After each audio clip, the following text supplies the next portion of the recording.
Back in the 60s, and when I started my ministry, it had been out in Oceanside, California. That's one of the first ones I did, up on the pier, and it seemed to draw a crowd every time. I'd get to holler and shouting. They'd at least have to come down and see what all the ruckus was, and usually they'd turn around and leave.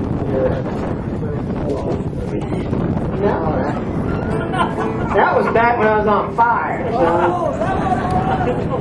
Y'all couldn't have stood me back then. That's why God had me 3,000 miles away.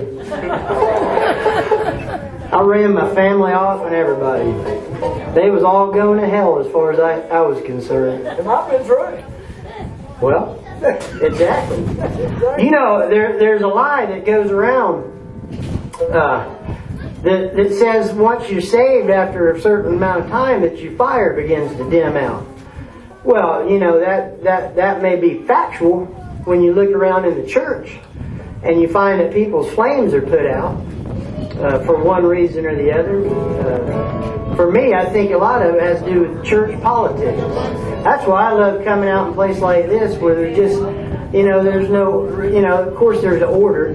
God has order even in a service like this, but there's no sense, there's no walls, you know. I like to be out here and you know, Jesus said that a city can't be hidden, but it's put on the side of a hill for all to see. So he said, let your light so shine before men. You don't know who's watching you today, but I can guarantee you there's somebody around playing baseball or over in the rec center or driving by, and they might toot and mock or whatever.